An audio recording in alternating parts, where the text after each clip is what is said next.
Alhamdulillah, wa salatu wa salam ala Rasulillah. Assalamu alaikum, Quran Weekly. Very short bit of advice, specifically geared towards our young brothers and sisters that are very quickly attaining a lot of knowledge and are up and coming in the community and are becoming contributors to the community. Specifically, this advice is in regards to keeping your humility and keeping specifically your intellectual humility. Allah Azza wa Jalla says, فَوْقَ كُلِّ ذِي عِلْمٍ عَلِيمٍ. Above everyone who has knowledge is someone who has more, and of course, above all, it is Allah subhanahu wa ta'ala. You know, when I was a lot younger, and I would learn something in a speech, and among my friends, you know, we'd go and attend a program, we learn something, we take some notes, we feel like we know this stuff. And then we can debate others about this stuff.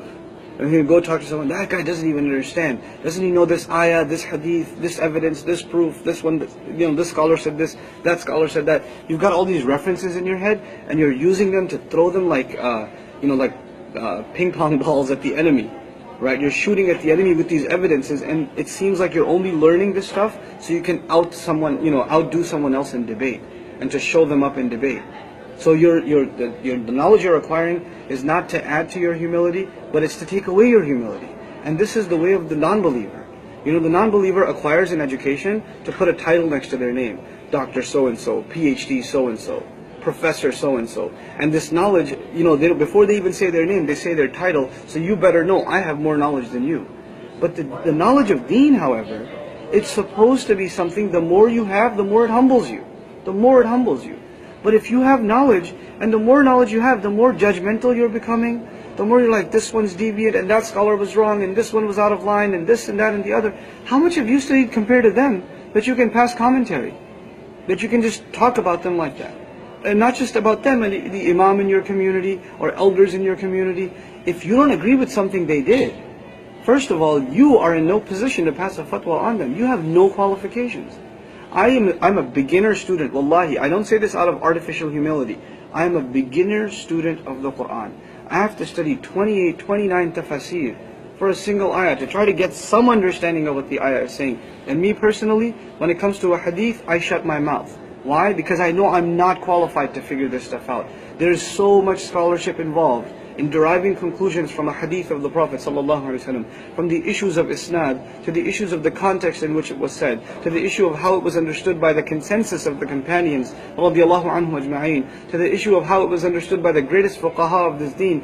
There are several complex issues here, and for you to just pick up the Bukhari and read a translation of a hadith and then start arguing with someone, this is a disservice to the sunnah of the Prophet ﷺ. And second of all, you don't even understand the language.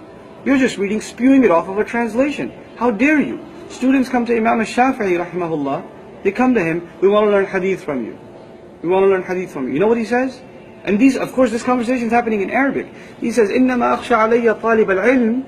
The thing that scares me, the thing that scares me the most is a student of knowledge.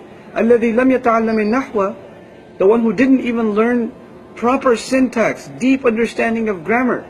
And who's saying this? Al-Shafi'i, who spent 20,000, a third of his wealth he spent learning the Arabic language, and the other 2/3 learning hadith. And by the end of it he said, I wish I spent my other 2/3 that I spent on hadith, even that on Arabic. That's how concerned he is about deepening his knowledge of this rich language. Just because you've taken 2 courses in some book on Arabic studies nowadays, and you've attended a weekly halaqah on some grammar, you are not qualified to be commenting on a hadith. You are not. I am not, and you're not. This is the work of muhaddithun and scholars to comment on it. And for you to read an article or read a paper and read some excerpt that you barely understand, you don't even know what those terms mean, and for you to spew it out against someone else, it's absurd. And it's a disservice to the sunnah of the Prophet ﷺ. We have to be careful when we speak on his behalf. We have to be very careful. If you don't know your stuff, and I'm telling you, you think you know your stuff, but you don't. You don't. Humble yourself to the people who have knowledge. فَاسْأَلُوا أَهْلَ الذِّكْرِ. Ask the people of remembrance, the people of knowledge. إِن كُنتُمْ لَا تَعْلَمُونَ. If you yourself don't know. I didn't finish that quote of Imam al-Shafi'i, I'll just share that with you and I'm done. He says, الذي لم يتعلم النحو أن يدخل في قوله صلى الله عليه وسلم من كذب علي متعمدا. He says, I fear for the student who doesn't study Arabic deeply, and this is just one of many conditions of studying the Sunnah. Arabic is just one of many conditions.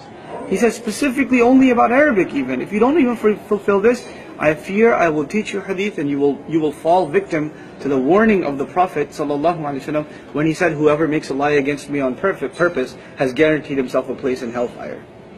He was scared to teach people a hadith because he knew these guys, these Arabs, they're Arabs. And they knew Arabic, and he says, no, you don't know Arabic. You don't know enough. I can't teach you hadith. SubhanAllah. And here we are in our times, you're Googling a hadith in English, and you don't know the first thing about what a sharh of a hadith is, or what the historical context. You know nothing about it, and you feel qualified to speak on behalf of the Sunnah. This is an act of arrogance, not an act of service to the deen. Don't delude yourself. My last comment about this is very important. You're young right now. And when you're young, the world is black and white. Everything is very clear to you. How can people disagree with me? I have all the knowledge in the world. When you get a little bit older, hopefully you'll mature a little and realize, how stupid was I when I was that young? How stupid when I used to think I know this stuff, when I don't. Before you hit the brick wall and it's too late, and then you realize it after you've done a lot of damage to others and yourself, realize that now. Realize that. Don't fall into the trap of others who've gone down this road and learned things the hard way. And that includes myself. I used to be like that too. I used to think that I know some things. And when I actually started learning from people of knowledge, I realized, man, I don't know what I'm talking about. When it comes to certain things, I should just shut my mouth. People ask me a question about fiqh or a hadith, I shut my mouth. I say, I don't know, I'm sorry, I'm not qualified. If they ask me a question about Quran, I say, I'll look it up for you, I'll see what the scholars have said. Let me see what other things have been said. Let me get some research for you. But I can't, at least I have some ability to do some research with Quran. But when it comes to the other topics, I cannot open my mouth, including issues in theology. You can study theology with a scholar, but if you think you're qualified to be debating theology with someone, think again. Think again. Every single science of this deen has prerequisites you have not met. You just haven't met them. If you're serious about learning, be serious about learning. If you're only learning to debate with others, check yourself. Because you can hide that from everybody else. You can hide your arrogance from Allah. Somebody's selling liquor in a liquor store and they're doing haram. And their haram is open and manifest. And we don't agree with it. But you have arrogance inside your heart. And that is also unacceptable to Allah in the smallest bit.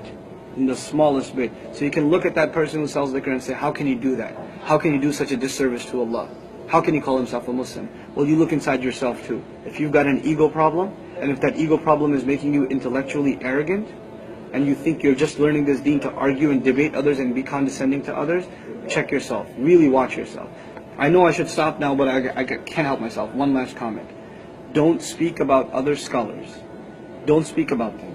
If you disagree with something they said, the people of knowledge, they make dua for them and then they disagree with them. That's what they do. Because they don't know where they stand with Allah. They don't know. You don't know when you're talking about a scholar who already passed away, what his rank is with Allah, and what sins of his, or mistakes of his, genuine mistakes of his, Allah has already forgiven. And you don't even know if they're mistakes. You think they're mistakes. You think they're mistakes. How dare you talk about someone like that? These are slaves of Allah. Allah wants us to be humble to other believers. Somebody says salam to you, that is enough for you to accept that they are Muslim. وَلَا تَقُولُوا لِمَنْ أُلْقِيَ إِلَيْكُمُ السَّلَامَ لَسْتَ مُؤْمِنًا. Don't say to someone who comes to you and says salam that you're not a believer. And today somebody says salam to you, you say, I don't know, this guy probably deviant. I don't even know if I should return his salam. Or I should pray next to him, or respond to his supplication, or let him lead me in prayer, because I don't really know if he's Muslim or not. You become that deluded. You become that confused. May Allah Azza wa Jal make us intellectually humble.